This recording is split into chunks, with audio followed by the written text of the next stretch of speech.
I'm excited for today, but I'm also a teensy bit nervous. And I say that because this morning, we're starting a new collection of talks on a subject that, if I'm being real, it can be a little bit dicey. And that subject is idolatry. Idolatry. That's a pretty churchy word now, ain't it? Say that with me. Idolatry. We missed it. We'll get it one day. I don't know about you, but when I hear that word, man, some pretty potent imagery comes to mind, right? I think of people, right, down on their knees, bowing before some grand golden statue, right? Or times in history where people would worship these inanimate objects as gods, offering up burnt offerings and incense and whatnot. I think of popular media where they're sacrificing people on these altars to appease the gods, right? And on the other side of the coin, I think of something a little bit more modern when I hear this word. Some other things start coming to mind, like that TV show that started in 2002 where these people would get up and they'd compete to be the best singer and become an American Idol, right? Or the masses of people that seemingly worship people like music artists and celebrities. I'm going to throw this in there too, politicians, hoping to meet them someday, that kind of thing. And if I were a betting man, I'd wager that for most of us, these mental images are probably pretty universal, right?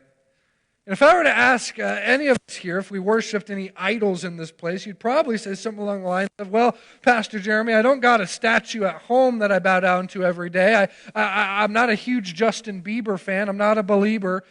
So no, Pastor Jeremy, I'm not an idolater. And in response, I'd say that's fair. Right? I'd say that's fair. But what if I told you that this word, idolatry, this churchy word, it actually speaks to something a little more gray than simply bowing down to statues / Justin Bieber? What if I told you that there was so much more to this concept that we call idolatry?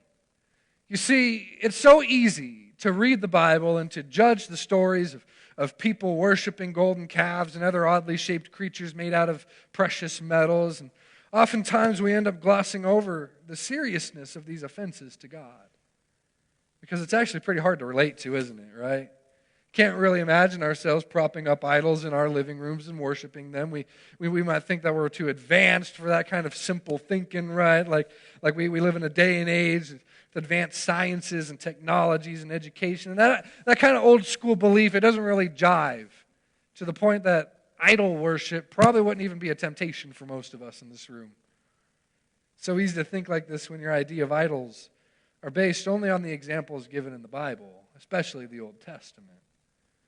But as I just said a few moments ago, the concept of idolatry is so much more than simply bowing down to a golden statue, because idols, they're not just limited to these sculpted objects crafted by human hands. They're not just limited to hero worship or celebrity obsession.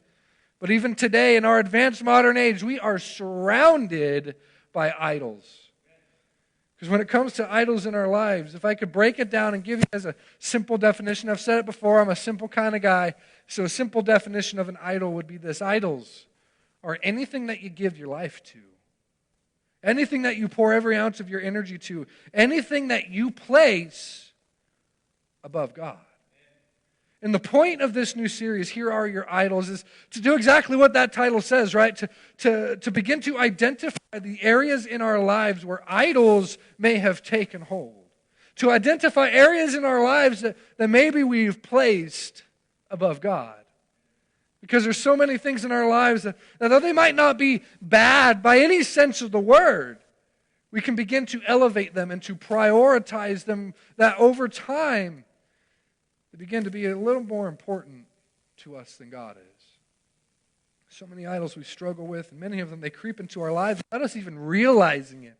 We begin to assign so much value and energy and hope to these things. And these idols, man, if I'm being real, they're pretty serious offenses against God, at least according to the Bible.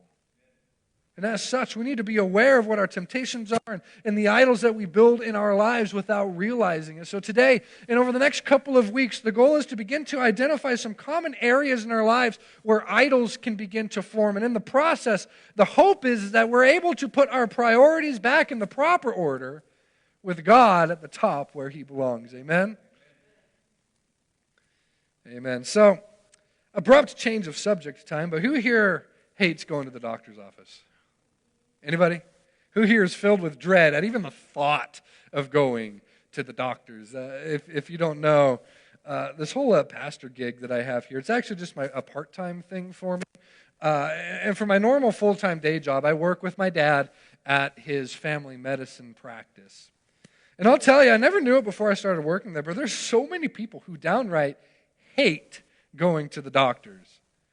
Like, don't get me wrong, hanging out in a waiting room isn't my idea of fun, but the amount of people who dread going to the doctor it's unreal to me. Like, we're not dentists, right? You don't have to have a panic attack every time you come into the office, but that's just me. But about a year ago, we took on a new patient at the office that really didn't like doctors, like at all. Every time he came in, he was always super rude to the staff. He was always huffy and puffy every time we'd tell him that, no, you can't just call to get a brand new medication you've never taken before. You have to come into the office and have that conversation with the doctor in front of you, that kind of thing. But over the months that we've been seeing him, along the way, after doing all the routine labs and the MRIs and the imaging and stuff, it came to light that this guy actually had a pretty serious medical problem. And this particular problem was one that it actually required specialized care that we couldn't fully provide. So we opted to refer him to a specialist, a doctor that specializes in this one particular type of problem. So we get this process all done. I'm not going to bore you with those details, even though that's my in and out of everyday life. But we get it all figured out. We get the referral done. We get the guy an appointment with the doctor in Tucson, and everything was good, right? Until about a week after his appointment, he calls and he tells us that he wants us to resend that referral to a different doctor. Which, not a huge deal, right? It happens all the time. Second opinions aren't bad in and of themselves. So we do it, right? We redo this whole process, get more authorization from his insurance, yada, yada, get him a new specialist in Tucson, everything's good. A couple weeks go by, and then he calls again. And he says, hey, I want you to send this referral to another doctor. Okay, third time's a charm, I guess. Your wish is our command. We redo it all. And to make this long story short, I wish I could say this is the last time, but no, he repeated this process another 3 times. 3 times. And every time he was just always super vague with his reasoning, right? I want another opinion. That doctor didn't know what he was talking about. Another second opinion, please. I don't trust bald doctors, right? That one had a tattoo, and that's not right. I didn't like the paint in the waiting room at that doctor's office. I want you to send me to do. Just these ridiculous excuses, right? And eventually, though, enough was enough. We bring him back to our office, and we told him, look, dude, we're out of doctors. There's no more in Arizona that can treat your problem. What is the issue? And the guy, he starts going on this rant, this tirade. He kind of loses his mind a little bit about how all these doctors are the same, that all they want to do is make his life miserable and hurt his feelings. And we're just like, okay, well, what do you mean by that? What did they tell you? They told me that I had to stop smoking, that I had to start exercising or eating right, or else I'm going to die. It's like, well, if 6 doctors told you that, then what's the problem? He said, what do you mean, what's the problem? I asked for a second opinion, and all 6 of them gave me the same one. Ba-dumps. Yeah, that was a really dumb doctor joke, but it's kind of got a ring of truth to it, though, don't it? Because so often, whether it's in regards to our physical health, our mental health, spiritual health even, a lot of times when we get answers we don't like, answers that make us uncomfortable, it's so easy just to look elsewhere for an answer that we do like, right? If we disagree with a doctor or a therapist or something, we can move on to a different one. And for so many people today, we do the same thing with God. We don't like what God says, okay, let's get a new one. And at its core, at its heart, this is the central thought about idols. This is the central thought about idols. That if one of them says something that we don't like, okay, well, let's get a new God. In order to really understand it, in order to really kind of let this point sink in, what's really important to know is the history of idols in the Bible. So today, if you're taking notes, if you're following along, we're going to be hanging out almost in the beginning of the Bible, the book of Exodus, and we're going to be in chapter 20. Exodus chapter 20. And for just a little bit of setup, though I'm sure you all know the story, this portion of Scripture, it tells us about an instance, about a time where God delivered the Hebrew people out of captivity in Egypt. He used a guy named Moses to lead the Israelites out of slavery. If you don't know the story, I'm very surprised, but you can read up on it later. Some pretty incredible stuff happened. If you don't like reading, you can watch one of my favorite movies, The Prince of Egypt. If you haven't seen it, it's amazing. And if you disagree, we'll settle this in the parking lot after we're done.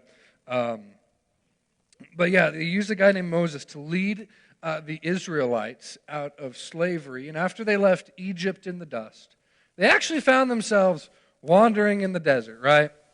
And after a couple of months of wandering, they came up to this mountain called Mount Sinai. That name's probably familiar. There's a ton of hospitals named after that mountain. And it's here that God would actually give the Israelites what we call the covenant, or the contract, if you will, because that's essentially what it was. It was a deal that basically said, hey, if you follow all of the rules I give you, you can be my people, and I'll be your God. It'll be this cool exchange. You'll be super blessed. I'll be super blessed because I have a group of people that are mine, and it was cool. It was all pretty straightforward, right? God gave the Israelites a list of rules like don't kill people, don't steal stuff, don't cheat on your spouses. Sure, we're all pretty familiar. The name of this stone document was called the Ten Commandments. But the very first rule, the number one rule on top of it all, we're told about in chapter 20, verses 1 through 6, which says this. And God spoke all these words, I am the Lord your God who brought you out of Egypt, out of the land of slavery. You shall have no other gods before me. You shall have no other gods before me. You shall have no other gods before me. And then he continues, you shall not make for yourself an image in the form of anything in heaven above or on earth below or in the waters below. You shall not bow down to them or worship them, for I, the Lord your God, am a jealous God, punishing the children of sin for the parents to the third and fourth generations of those who hate me, but showing love to thousands of generations for those who love me and keep my commands. What God was saying is this. In order of priority, I should always be number one in your lives. Not me, God, but in order of priority, God should always come first in our lives. Nothing should ever come before Him, whether in our family life or at work or in our downtime, whatever the case may be, God must always come first. He continues by talking about the physical, tangible things, right? Saying, essentially, don't make things to worship either. Don't like make a statue of me and say it's me and want to worship me because it's that statue or anything like that. But the central point was this. God's first rule on the list was that He alone should get our sole, undivided worship. As we talked about earlier, that's all well and good if we think about idols as statues and trinkets, right? What about when it comes to our priorities? What about the things that we end up prioritizing over God? You see, it's so easy for us to come to places like these with the thought, like God, you're number one! Woo! Right? I love you more than anything! Hallelujah, Jesus! But then we leave. Service ends, right? We go home and then Monday morning rolls around. Before we know, we're back into that monotony of life. And as the week rolls on, things get busy. We get caught up. And that number one spot starts to get contested, doesn't it? Man, work was hard. And even though I usually spend time in prayer right about now, man, that recliner's looking good, right? I just want to relax. I can pray later. Man, the baby kept me up all night. And I need another hour of sleep. Who feels that one? You know, I'll read my Bible tomorrow, man. I need to be able to function during the day. Man, I had too many with the boys last night. My head is throbbing. It's okay. I'll just watch the church live stream later. I can't go to church today. My team's playing. And if I don't watch the game, they're going to lose because I'm wearing my lucky pants today. Am I striking a chord yet? Before we know it, man, a little bouncing baby idol is born. I love the way Pastor Tim Keller puts it in his book, Counterfeit Gods. He says this. He says, an idol is anything you seek to give you what only God can give you. An idol can be anything. It may not be something you physically carve, yet you still made it a godlike figure in your life, seeking to get from it what only God can give, and in turn, giving it the worship and service that belongs only to God. In church, this is crucial. It's so crucial for us to understand today because there are so many idols that are fighting for that number one spot in our lives. So many little gods that we've made that want to be number one. But just like in Highlander, right? There can only be one. Our God is a jealous God. And He will not share His throne. Just ask Satan how he feels about that one. That's what happens. Especially, He will not share His throne, especially with these puny little idols. He won't be outshined by a football game, church. He won't be outmatched by a middle manager saying you got to work late. And at the end of the day, if I could boil it all down and make it a little more edible, what it all boils down to is trust.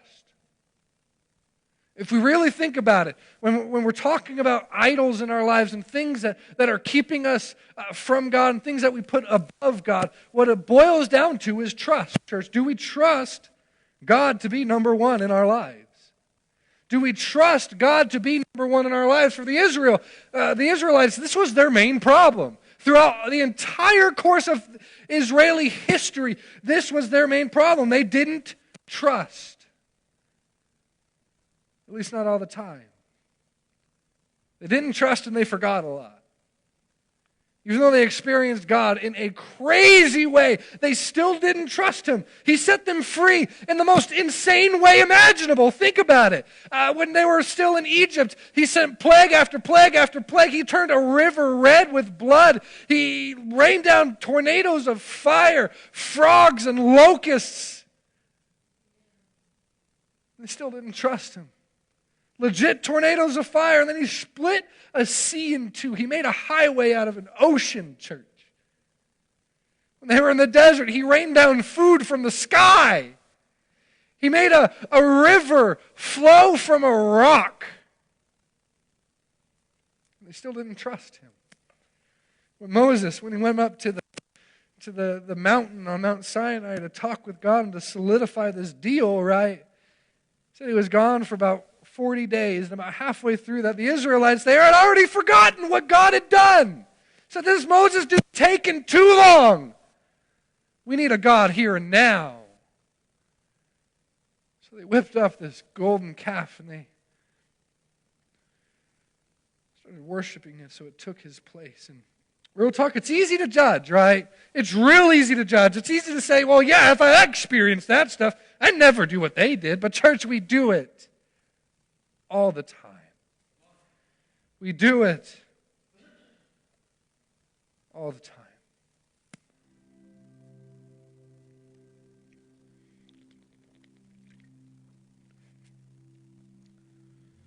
So the question for us today as we close out is this. Same question I asked earlier. Do we really trust God to be number one in our lives? Do we really trust Him to be number one? Do we trust that He is worthy to hold that position in our lives? If not, that's a conversation for another time. But if it is, if we do trust God, if that is a true statement for us, then we need to start rearranging our priorities, church. We need to start to identify the idols that we have constructed in our hearts. And once we have, we need to put them in their proper place.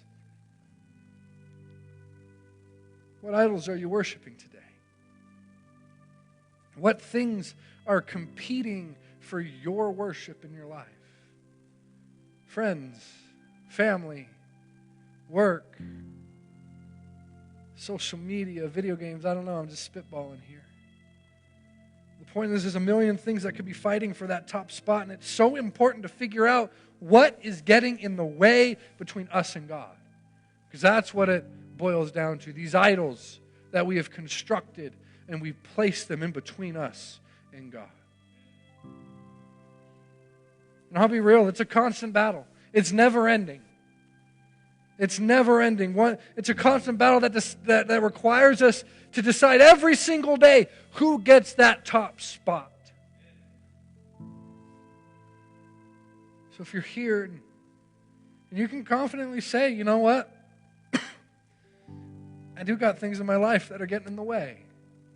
I got things in my life that, maybe I didn't mean to, maybe it was a subconscious thing, but somehow they've weaseled their way into that top spot, and I want to rearrange these priorities. If you can say that, man, half the battle's over. Because identifying it is half the battle. In the coming weeks, we're going to be diving into some more specific examples of this and how easy it is to make idols in certain areas in our lives. But for today, the important bit is that all of us, we all have areas in our lives that are competing for that spot. We all have areas in our lives that are in conflict with our relationship with Him. And it's important that we begin to set our priorities in order.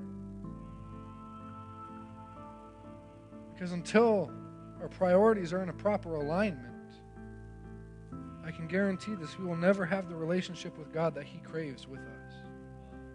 Until we can begin to set the order straight, set the priorities straight, we will never have the relationship with God that He wants for us at its maximum capacity.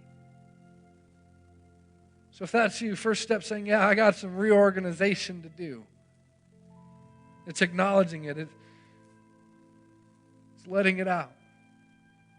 And if that's you, on the count of 3, every head bowed, every eye closed, no one looking around. On the count of 3, I want you to raise your hand. I think something that the modern church has really strayed away from in the recent centuries is the art of confession. And no, that doesn't mean that we have to talk about every single little sin that we have, but announcing things freely in our lives. Acknowledging our brokenness, acknowledging our idols is so important. So if that's you, on the count of 3, every head bowed, eye closed in this place, I want you to raise your hand. And as you do, I'll be real, the raising of the hand part, that's nothing. That's just to make it real to you. But as you do, I want you to talk with God. I want you to have a moment with your Creator, and I want you to proclaim that He is number one. And not only that, but I want you to do the same thing tomorrow. When your feet hit the ground, say, God, you know what?